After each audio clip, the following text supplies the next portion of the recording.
Just a few years ago, Kiambu's story mirrored that of a once promising giant weighed down by neglect and broken systems, urgently in need of a new sense of direction to unlock its true potential. That moment came in August of 2022 when Governor Kimani Wamatangi assumed office with a bold clarion call of making Kiambu great again. It marked the beginning of a wave of change that has swept across the hills, markets, towns and farms of this agriculturally rich county. In this short period, the impact of his government has been felt in every corner of Kiambu. Now, midway through his term, the results are visible for all to see. From constructing a unique model of ECDE centers and revamping the health sector to supporting farmers through empowerment programs, implementing a mega solar project, improving roads and water infrastructure, building markets and increasing Kiambu's own source revenue, his development record spans across all sectors.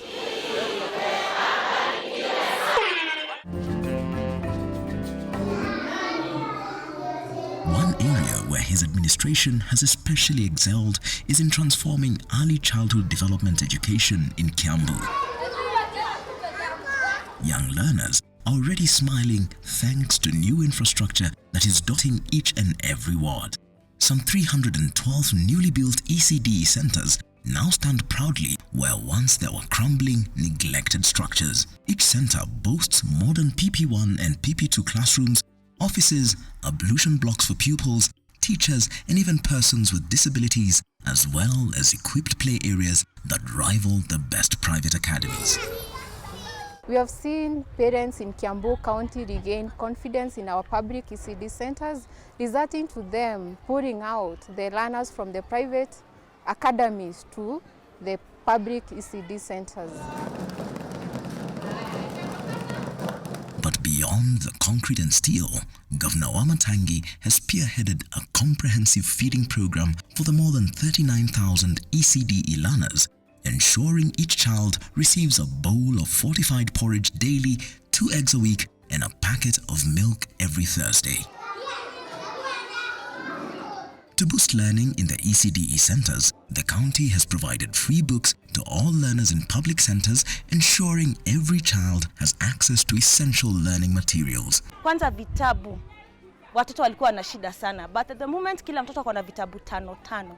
Wakikula mayai, wakunywa uji, wanakuwa ameshimba. Kwa hivyo huo mzigo mkubwa wa wazazi kushida watoto wakibebana na chakula sana sana imeenda chini. Governor tulisikia analeta ECD akitia, tulifurahi sana. Juu tuliona tumepunguziwa mzigo wa kupeleka watoto. Tulikuwa tunaamka mapema sana, unatayarisha mtoto, unampea gari. Vile hautajua kama anafika ana hajafika.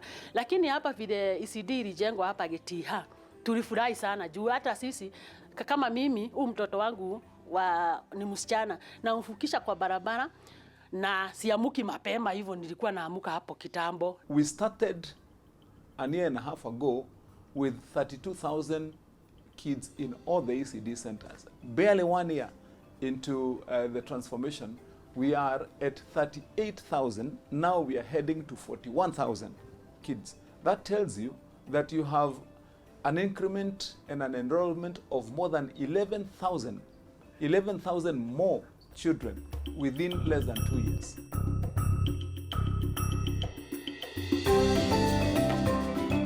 Under Wamatangi's leadership, the Bursary Fund has been significantly increased from 100 million shillings to an impressive 500 million shillings, with the next financial year targeting 750 million shillings. From this expanded kitty, beneficiaries receive allocations ranging from 5,000 shillings to 10,000 shillings, while students facing extreme financial hardship are awarded full scholarships to cover their entire educational journey. At times I thought of deferring. At least I find something else and do, see if I can gain the necessary funds. Hence, he gave me the opportunity to join the university, where I am and still now currently pursuing Bachelor of Science in Mechatronic Engineering. If it was not for the bursary kit, I couldn't have managed to pursue my bachelor's degree. I'm very grateful to His Excellency Dr. Kimani Wamatangi because not only me but also other students in my ward and entire Kiambu has also benefited with the scholarships. The transformation of the ECDE sector has been progressing simultaneously with other major projects including roads and infrastructure. When he took office, the county's road network was a patchwork of potholes and broken promises. The governor has devised an ingenious homegrown solution to the problem by sourcing road construction materials locally. The county has identified quarries where rocks are crushed to provide materials for road rehabilitation. Since this quarry belongs to the government, we are not buying the materials which are here. We are only paying for the cost of crushing and the cost of fueling our own equipment as we take to the roads. The engineers who are supervising the work, they are own county engineers. They are not contracted engineers. The approach has proven effective, significantly reducing the cost of roadworks. As a result, approximately 1,200 kilometers of road are graded and gravelled every year. And what a sight to see the governor supervising the work himself as machines rumble and dust clouds rise, transforming forgotten trails into lifelines for farmers, traders and commuters alike. Not one to rest on just the rehabilitation of roads, Wamatangi has propelled Kiambu into another first one. The county became one of the first to embrace solar as one of its primary sources of energy. Under the Angaza Kiambu program, solar-powered streetlights now glow along roads and in markets. Tuna usalama, mataa iko, tunapiga kazi mpaka saa 6. Wakati wowote tu ukisikia kazi umeitiwa unachapa. Sasa tunakaa mpaka saa 5. Tumefurahia sana juu ya hii mataa ya Wamatangi. Sasa kumekuwa na mwangaza mzuri. Hata hiyo nani ikehigete. Na mfuko imekuwa mzuri juu sasa tunakaa mpaka saa 5. Tulikuwa tunafuga mapema. The integrated solar lights, the lights are durable. They will take long before any replacement of component is required. In a bold shift toward renewable energy that has also been adopted in health facilities and water projects, all the 60 wards are teeming with these new solar street lights. When we came in, we were paying bills, electricity bills of about 700 million annually. That is why I came up with the agenda of transforming our power source from grid paid power for public lighting to solar lighting, which is indeed eco-friendly. To enhance the outlook of towns and trading centers, Wamatangi's administration has acquired cabro-making machines installed in vocational training centers. The newly installed machines are producing paving stones to beautify towns and trading centers. It's an opportunity for them to learn how to install the cabro. After we've done enough cabro, we go and pick a local road within the area, prepare it, grade it, compact. The surface is ready to take cabro, materials sourced locally, and then you compact, you have a cabro road. In the curriculum, there is no production of the cablo, there is no laying of the cablo. So it's an added advantage for the students who are doing building and construction. Kiambu bus parks, once chaotic and muddy, have received the much-needed facelift. Makongeni, Kiambu, Banana, Kwamaiko, Kwambira and Githega bus parks are now synonymous with order following their makeover. But perhaps nothing touches the hearts of the people more than healthcare. And here too, Wamatangi's hand has been firm. As of today, I have built 6 new level 4 hospitals. The governor has started the construction of Juja and Karori level 4 hospitals, as well as reviving stalled projects in Lari, Dogoto, Bibirioni and Wangige. these level 4 hospitals are nearing completion. The total number of level 4 hospitals in Kiambu are 14. In Karori, Kiamba, the hospital there, which serves a population of probably more than 300,000 people, was a hospital that was built last by the colonialists. We built it in a record 18 months. Today, I have built 26 new level 3 hospitals. 26 beds, beds for men, 10, and pediatric, with a theater, with a kitchen, with a laundry. Health facilities have been stocked with essential drugs and cutting-edge medical equipment installed. This is a program that is set to have spent about 2.5 billion Kenya shillings to modernize existing hospital equipment. We've already put up x-rays, dialysis machine, endoscopy machine, and ultrasound machines in our 14 level 4 and level 5 hospitals and selected high-volume level 3 hospitals. Here we have equipped the hospitals with the basic infrastructure, beds, lockers, furniture, computers, a complete networked HMIS system connected with a security system. And we will be aiming to increase, at the conclusion of this transformative program, our bed capacity from the current 1,800 beds to 3,600 beds. Ambulances that once resembled transport trucks have now been refurbished and equipped with modern medical equipment. In addition to upgrading the existing fleet, Wamatangi's administration has also acquired new ambulances to ensure that every sub-county has a functional unit. So recently we have had installation of fleet management system, which has really eased our work because we are able to locate the ambulance that is closest to the source of the call, and we are able to dispatch it on time. We are also able to monitor the speed it is moving at. Within those 2 years, I have bought 18 new ambulances, equipped fully. That hospital is like a mobile ICU, and so any service can be given in those particular ambulances.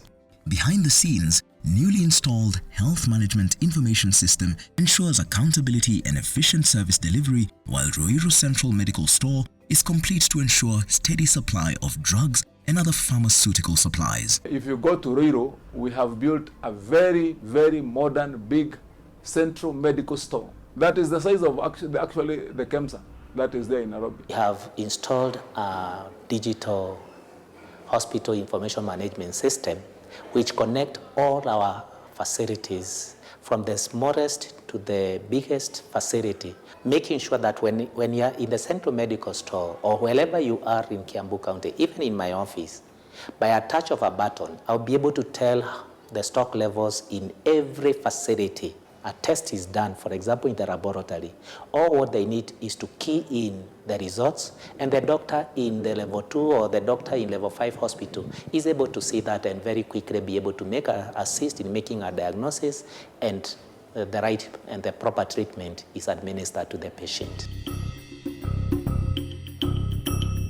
Wamatangi knows that the true backbone of Kiambu's economy is agriculture, and here his hands have been firmly on deck. His administration has acted with purpose, distributing certified maize seeds, tons of fertilizer and fruit seedlings such as avocado, mango, orange and pawpaw. Ukiingia kwa mashamba zetu tuko na mahindi ya Kimani. Kimani amepigana na njaa juu kutoka aanze hakuna wakati tusakosa mahindi ya kupanda. Shukuru sana. Juu ulinipatia mahindi nikakuja nikapanda na ina saa 2-3 na kabla siku ile unipatia hii mahindi kwangu njaa hakuna. Women have been uplifted through the distribution of nearly 445,000 improved kienyeji chicks. Their coops now alive with the sound of prosperity. Kama mimi singefikiria ninaweza weka kuku, lakini kwa kupatiwa hizo kuku na nikawekelea maanani nimepata kitu. Kwa hivyo Wamatangi amefanya kazi na ametusaidia sisi kama wamama. Men too have found empowerment through the provision of piglets, while livestock farmers benefit from high-quality semen and widespread vaccination campaigns that protect against disease. Nilikuwa kwa chama inajiita Moya Vision Self-Help Group, na kuna wakati tuliambiwa governor atakuja na alituita hapo, tukaenda na tukachukua nguruwe na alinipea nguruwe moja. Hizi ni nguruwe mtu zina make profit haraka juu kama saa hizi niko na 9. Sinaona hapo naendelea vizuri. I believe that out of the things that we have been doing and all the things I've talked about, that is one of the most effective because it touches on the majority and especially the most needy. An empowerment program for our young people where we are giving them piglets and taking them through a system that we have now formed and partnered with some of our local established farmers that will help those young people first to learn, understand farming and get support for that farming. Then we give them the piglets. They go and start in their groups. You give them one in a group of 20, then they go team up together. They have got 20 piglets and now they will start rearing them, grow them, multiply them. They are a trading group. At the heart of Governor Wamatangi's economic agenda is the small trader. Providing the traders with a conducive environment to conduct their business has been a priority for him. 7 new modern markets in Kimbo, Matingine, Yetwamba, Ndeia, Kinoo, Dagoretti, Lusigeti and Kagwe are under construction. More in Matara, Gakoe, Ngoliba, Kamangu and beyond are also on course. Alongside the national government, the county is building other mega markets, strategic hubs and additional ESP markets, stitching an economic fabric that includes the upcoming County Aggregated Industrial Park CAIP at Warohio Farm in Githunguri.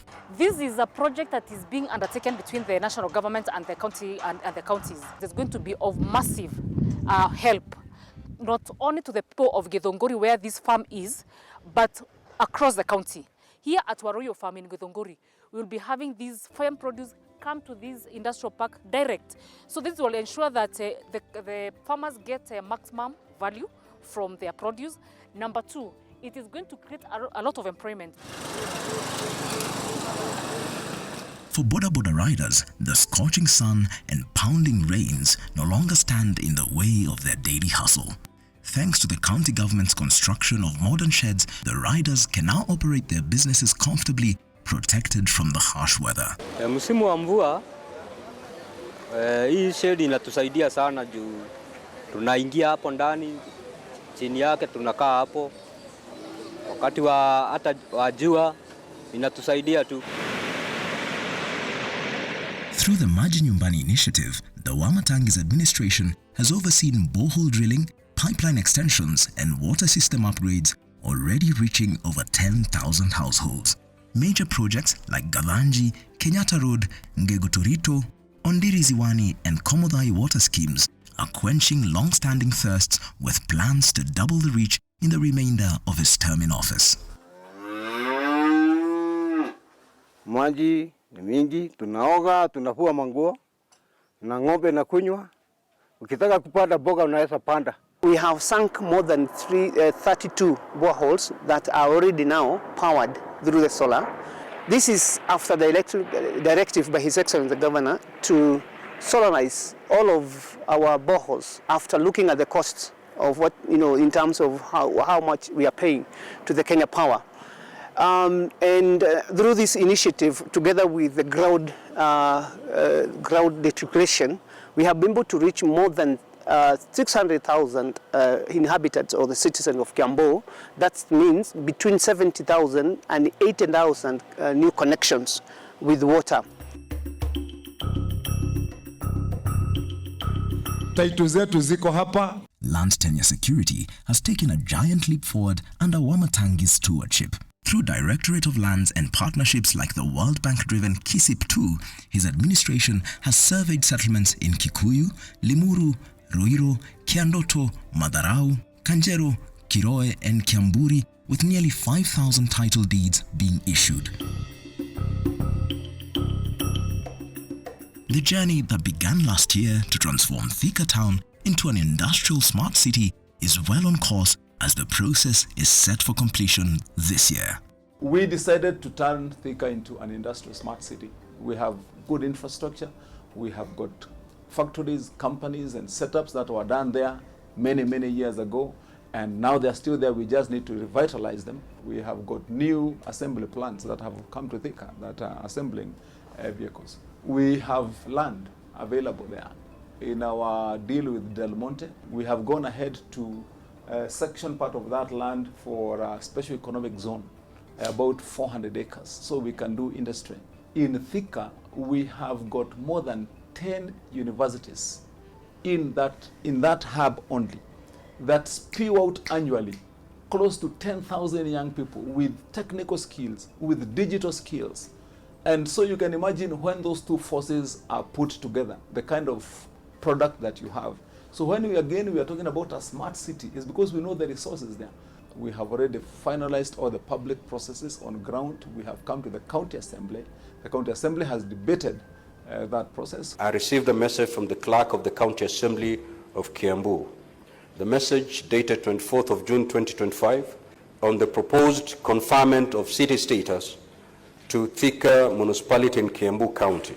Infrastructure upgrades, solar street lights and tarmac roads are reshaping the informal settlements into vibrant urban neighborhoods. Saizi kuna badilika. Tumeona hata maji ikikunyesha maji haiwezi kuingia kwa manyumba. Tengenezwa kwa hii kabro nafurahia sababu hakuna matope. For Kiambu's youth, Governor Wamatangi has turned the idea of leveling the playing field into reality. We are doing 7 grounds across the county. We have the Gio, Kirangari, Kagwe, Thika Stadium, Kanjero, Gashie, and BTL. And now we are going to do Ruiru Stadium. People might be wondering how we have managed to do quite a number of very impactful projects in the county. This was enabled by the increase of our revenue. In the last 3 years, we've managed to increase our revenue gradually. In the first year, we had a revenue of 3.6 billion.